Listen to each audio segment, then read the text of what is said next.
اگلے مصاحب عزیز محمد امامہ عامر متعلم درجہ عربی قوم ہیں، ان کا موضوع ہے قبر کی منزل۔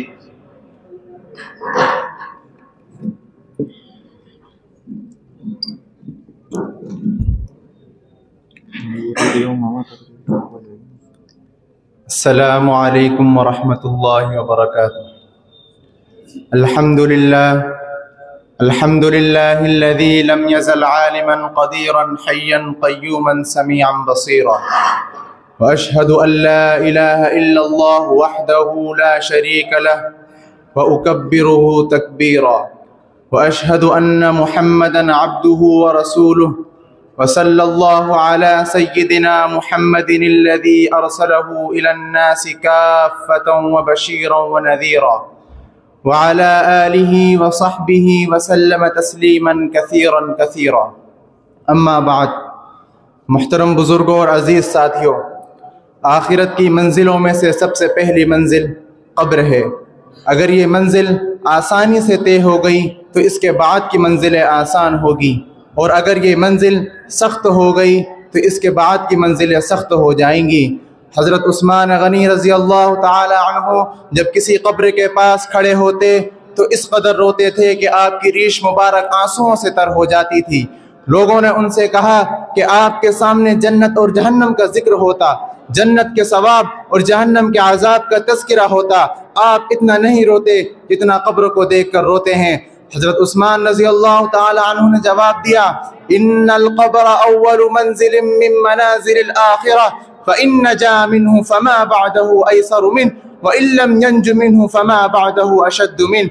قبر آخرت کی منزلوں میں سے سب سے پہلی منزل ہے، اگر اس سے نجات مل گئی تو اس کے بعد کی منزلیں اس سے کہیں زیادہ آسان ہوگی، اور اگر اس سے نجات نہ ملی تو اس کے بعد کی منزلیں اس سے کہیں زیادہ سخت ہوگی۔ پھر حضرت عثمان رضی اللہ تعالیٰ عنہ فرماتے ہیں کہ حضور صلی اللہ علیہ وسلم نے ارشاد فرمایا، ما رأیت منظرا قط الا القبر افزع منه، میں نے قبر سے زیادہ خوفناک کوئی منظر نہیں دیکھا۔ حضرت اسماء بنت ابی بکر فرماتی ہیں کہ ایک مرتبہ حضور صلی اللہ علیہ وسلم نے اپنے خطبے میں فتنہ قبر کو ذکر کیا اور اس طرح بیان کیا کہ لوگ دہاڑے مار مار کر رونے لگے، اور اس قدر کوہرام برپا ہو گیا کہ میں سمجھ نہ سکی کہ کیا معاملہ ہے۔ جب سکون ہوا تو میں نے اپنے قریب ایک آدمی سے پوچھا کہ ابھی حضور صلی اللہ علیہ وسلم نے کیا ارشاد فرمایا تھا؟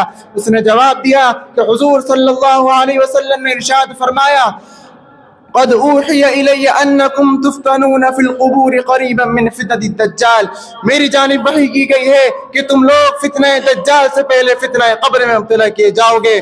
میرے محترم دوستو، کوئی دن ایسا نہیں گزرتا کہ جب قبر یہ نہ کہتی ہو میں بیگانگی کا گھر ہوں، میں مٹی کا گھر ہوں، میں تنہائی کا گھر ہوں، میں کیڑے مکوڑوں کا گھر ہوں۔ جب بندہ مومن کو قبر میں دفن کیا جاتا ہے تو قبر اس سے کہتی ہے تیرا آنا مبارک ہو، میری پشت پر جو لوگ چلتے تھے تو ان میں میرے نزدیک سب سے زیادہ محبوب تھا، اب جب کہ تو میرے حوالے کیا گیا ہے تو اپنے ساتھ میرا معاملہ دیکھنا میں تیرے ساتھ کتنا اچھا سلوک کرتی ہوں۔ اس کے بعد حد نگاہ تک قبر کشادہ ہو جاتی ہے۔ لیکن فاسق و فاجر یا کافر بندے کو قبر میں دفن کیا جاتا ہے تو قبر اس سے کہتی ہے تیرا آنا نامبارک ہو، میری پشت پر جو لوگ چلتے تھے تو ان میں میرے نزدیک سب سے زیادہ مبغوض تھا، اب جب کہ تو میرے سپرد کیا گیا ہے تو دیکھنا میں تجھے کس طرح سزا دیتی ہوں۔ اس کے بعد قبر اس مردے کو بھیجتی ہے، اس کی دائیں طرف کی پسلیاں بائیں طرف کی پسلیوں میں، بائیں طرف کی پسلیاں دائیں طرف کی پسلیوں میں گھس جاتی ہے، اور اس پر 70 اژدھے اور ایک روایت کے مطابق 99 اژدھے مسلط کر دیے جاتے ہیں،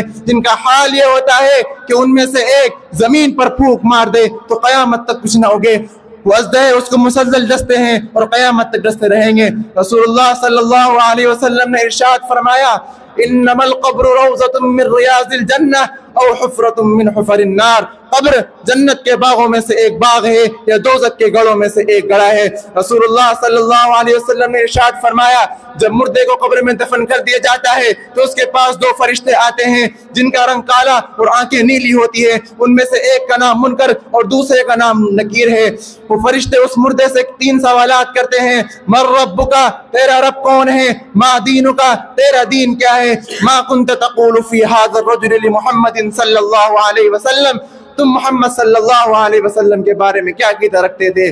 اگر بندہ نیک ہوگا تو جواب دے گا میرا رب اللہ ہے، میرا دین اسلام ہے، میرے نبی محمد صلی اللہ علیہ وسلم ہے جنہیں اللہ نے حق کے ساتھ مبعوث کیا تھا، لہذا اس کے لیے جنت کا فرش اور جنت کا لباس ادا کیا جاتا ہے اور جنت کا دروازہ کھول دیا جاتا ہے جس سے وہاں کی خوشگوار ہوا کی مہک آتی رہتی ہے۔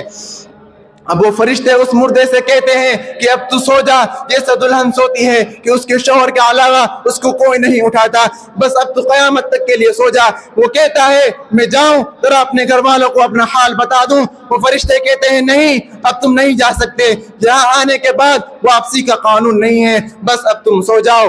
بندہ مومن کو منکر نکیر کے سوالات کے جوابات میں جو کامیابی حاصل ہوتی ہے، جس کی وجہ سے قبر میں اس کے ساتھ انعام اکرام کا معاملہ ہوتا ہے، اس کے متعلق سورہ ابراہیم میں ہے یثبت اللہ الذین آمنوا بالقول الثابت فی الحیاۃ الدنیا وفی الآخرہ۔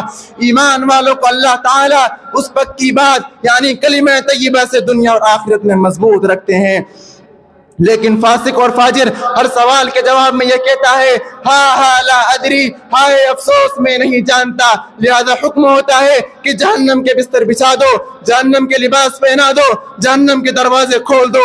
چنانچہ جہنم کا دروازہ کھول دیا جاتا ہے، اس سے گرم گرم ہوا آتی ہے اور اس پر ایک اندھے اور بہرے فرشتوں کو مسلط کر دیا جاتا ہے جو قیامت تک ایک لوہے کے گرز سے اس کی پٹائی کرتا رہتا ہے۔ وہ مردہ درد اور تکلیف سے چیختا اور چلاتا ہے، اس کے چیخنے اور چلانے کی آواز انسان اور جنات کے علاوہ ساری مخلوق سنتی ہے۔ میرا عزیز بھائیوں، غور کرنے کا مقام ہے وہ عمل جو قبر کی کٹھن گھڑی میں ہمارے کام آنے والا ہے وہ ہمارے پاس کتنا ہے، اور وہ آل و اولاد اور وہ مال و متاع جو اس مشکل وقت میں ہمارا ساتھ چھوڑ دیں گے، ہم ان کو زیادہ سے زیادہ حاصل کرنے کے لیے کتنے فکر مند ہیں۔ جمع کرنے کی کیا چیز ہے اور ہم جمع کیا کر رہے ہیں، حاصل کرنے کی کیا چیز ہے اور ہم حاصل کیا کر رہے ہیں۔ جو ہر انسان عدم سے آشنا ہوتا نہیں، جو ہر انسان عدم سے آشنا ہوتا نہیں، آنکھ سے اوجھل تو ہوتا ہے، فنا ہوتا نہیں۔ اللہ تعالی ہم سب کی فتنہ قبر سے حفاظت فرمائے، آمین۔ وآخر دعوانا ان الحمد للہ رب العالمین۔